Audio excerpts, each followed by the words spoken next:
Welcome back बेटा। आज फिर से आपका स्वागत है आपके हमारे यूट्यूब चैनल में। आज पढ़ेंगे हम ब्लड ग्रुपिंग का स्लाइड मेथड। कल पढ़े थे ट्यूब मेथड, आज पढ़ेंगे हम स्लाइड मेथड। ठीक है, कल हम ट्यूब मेथड के बारे में पढ़े थे बेटा कि ट्यूब मेथड कैसे किया जाता है, कि ट्यूब के द्वारा परफॉर्म किया जाता था। That is tube method. यह मेथड स्लाइड के द्वारा परफॉर्म किया जाता है, तो इसको कहते हैं बेटा स्लाइड मेथड। देखिए बेटा कैसे करते हैं। प्रिंसिपल सबसे पहले वही प्रिंसिपल होगा कि सर एंटीजन और एंटीबॉडी, एंटीजन और एंटीबॉडी आपस में रिएक्शन करके क्या बनाते हैं बताओ? एग्लूटिनेशन बनाते हैं। और जब एग्लूटिनेशन बनता है तो कलम का निर्माण होता है। जिस स्लाइड पर कलम बनेगा वो उसका ब्लड ग्रुप होगा। ठीक है बेटा। इसके बाद में ये सेम टू सेम प्रिंसिपल होता है टेस्ट ट्यूब और स्लाइड का, दोनों का। इसके बाद में हमें पड़ेगी कुछ रिक्वायरमेंट के अंदर अब की बार हमको जरूरत पड़ेगी। स्लाइड से परफॉर्म कर रहे हैं तो बेटा क्या चाहिए बताइए? स्लाइड। रिक्वायरमेंट तो 3 की है, लेकिन हम 2 से भी काम चला लेंगे। इसके बाद में चाहिए बेटा अपन को ग्लास स्टिक। इसके बाद में आपको चाहिए बेटा एंटी सीरम या एंटी सीरा। एक ही बात है, ध्यान रखना। एंटी सीरम या एंटी सीरा एक ही बात है। और वो चाहिए आपको ए वाला, बी वाला और डी वाला। और डी वाला नहीं ले तो भी कोई बात नहीं, आप बिना डी से करके देखते हैं। एंटी सीरा ए चाहिए, एंटी सीरा बी चाहिए, फिर हम करके देखते हैं। देखिए बेटा, इसके बाद में हमको चाहिए बेटा वॉच। क्या चाहिए? वॉच। और हमको यहाँ पर ज्यादा आर्टिकल्स की जरूरत नहीं है। और लास्ट फाइनली जो आपका इंपॉर्टेंट है वो है आपका सैंपल। क्या है? सैंपल। तो ये हम कुछ रिक्वायरमेंट पड़ेगी इस टेस्ट को परफॉर्म करने के लिए। इसके बाद में हम पढ़ते हैं बेटा प्रोसीजर। क्या? प्रोसीजर कि यह टेस्ट परफॉर्म कैसे किया जाता है। प्रोसीजर में सबसे पहले वही होगा। आपको अच्छी बात है कि यदि सेल सस्पेंशन बनाना आता है तो सबसे पहले सेल सस्पेंशन तैयार करेंगे, और नहीं आता है तो भी कोई बात नहीं। तो सबसे पहले हम 2 स्लाइड लेंगे। तो take 2 slide and mark A and 2, 1 and 2।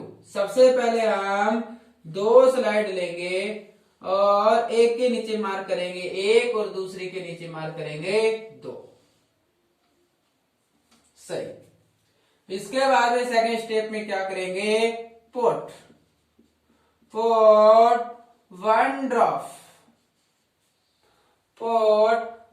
Drop of anti serum. Anti sera एक ही बात है। Anti sera A on glass slide 1। Glass slide 1 पर एंटी सीरा कौन सा डालेंगे? 1। जैसे यहां आपकी ग्लास स्लाइड है 1 नंबर की, इस पर आपने डाला एंटी सीरा कौन सा? 1। सेम टू सेम वापस put anti Sira be on slide number 2।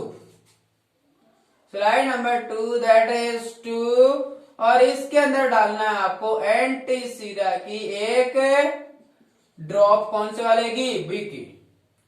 Right. इसके बाद में थर्ड स्टेप, सबसे पहले स्लाइड लिया, एक पर एंटी सीरम ए डाला और एक पर एंटी सीरम कौन सा डाला? बी।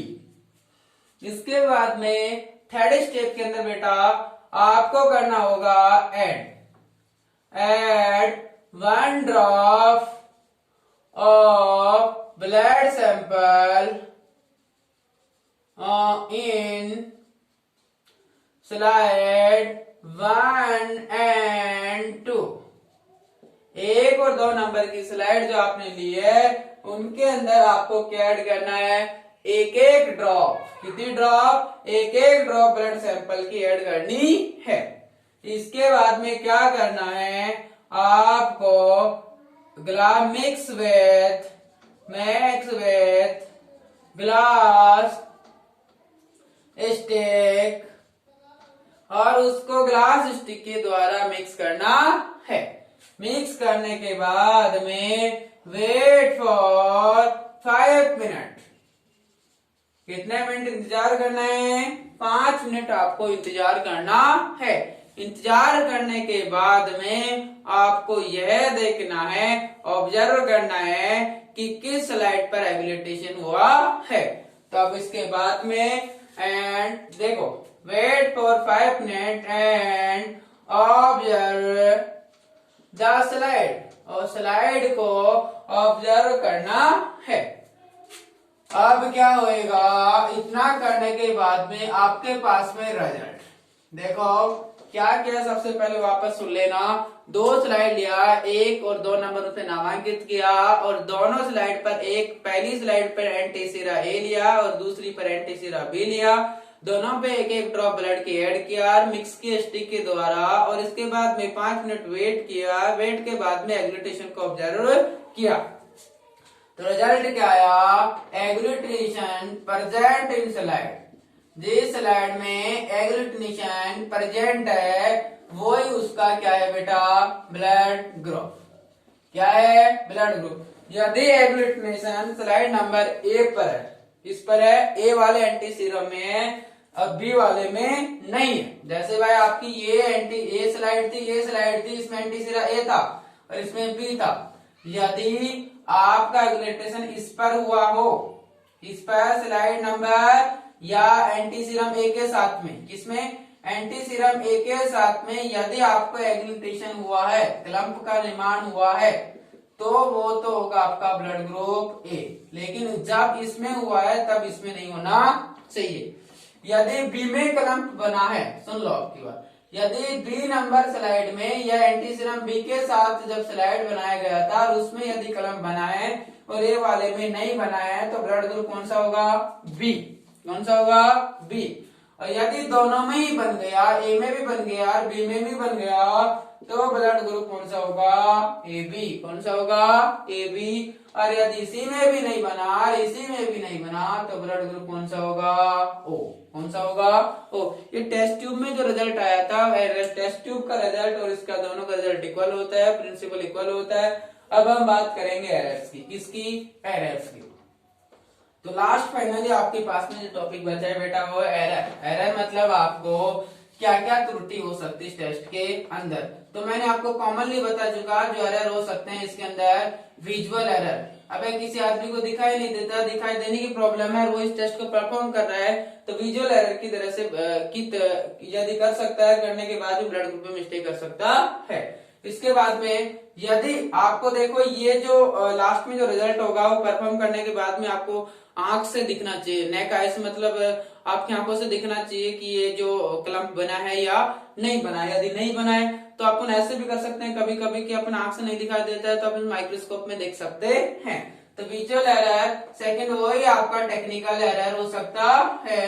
टेक्निकल एरर के बाद में आपका वॉल्यूम एरर हो सकता है, सैंपल एरर हो सकता है। तो ये कुछ एरर होते हैं जो आपको टेस्ट परफॉर्म करने में आपको ऑब्स्ट्रक्शन कर सकते हैं। इस प्रकार से आपका ये ब्लड ग्रुपिंग का स्लाइड मेथड कंप्लीट होता है। आगे टॉपिक हम जो पढ़ेंगे वो आरएच कारक के बारे में पढ़ेंगे, आरएच फैक्टर क्या होता है, ठीक है। यहाँ तक कंप्लीट होता है, किसी को परेशानी होता है इन्फॉर्म कर सकता है। ओके, थैंक यू बेटा।